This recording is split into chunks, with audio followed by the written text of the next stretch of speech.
Now, in those days, the Hunter had not been in service very long, and it had all kinds of problems. The ones we had at Chibnall, which is in North Devon, were the Mark I Hunter. And in those days, you didn't have any simulator, no dual controls. And when you look at the Hunter and compare it with the Vampire was down here somewhere, and you just stepped into it. Very easy. The Hunter had a big red ladder on the side, and you had to climb up. Yeah. So for a 19-year-old, rather underconfident young man, it was a bit of a frightening prospect. Absolutely. But it was quite exciting too, because it was the first aeroplane you were going to fly that could actually fly faster than sound. In those days, it was quite a big deal. I mean, nowadays, maybe people watching this video, they will know that people were drinking gin and tonics at twice the speed of sound going to New York in the Concorde before they were even born. Absolutely, yeah. So we're talking years and years ago. I'm really quite an old chap, you know. We're talking 1955, 1956.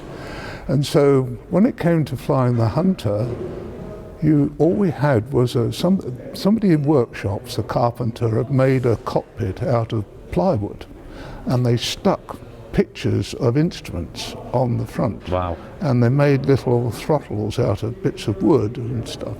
So you could sit in this and practice doing your checks, your flying checks before you went off. So we'll start off by this saying, well, after Travel 1, I did... I need some water or something. Is it possible to get some water, H? Do you want me to go and grab something? I don't know. I'm talking too much. Otherwise I'll cough in the middle of yours. So you don't want that. Let me just get... There's a kitchen dead ahead there. Okay, thanks.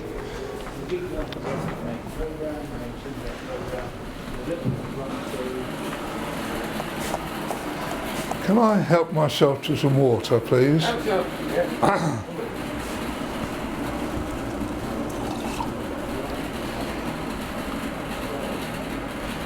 He's got a glass. Thank you.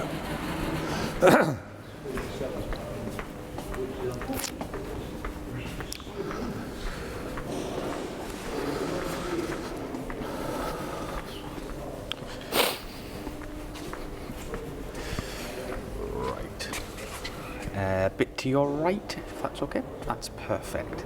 Yeah, so what our last question is, so what did you do after your Hunter flying? And then you can kind of go into that, if that makes sense. After my aerobatic flying? Yeah, is that when you went to Jordan after your... Okay, well that was quite a bit later. I did other things in the Air Force. Very quickly, I went from Travel 1 to Central Flying School, flew Jet Provost at Cranwell. Oh, then yeah, I went on to the NAT when it first came into service, flew that. Then I did a ground tour looking after apprentices. Then I went back to Chibnall, and then I went out to Jordan, Bahrain. Sorry. Bahrain, yeah. Went out to Bahrain for 2 years as a flight commander, came back to Chibnall.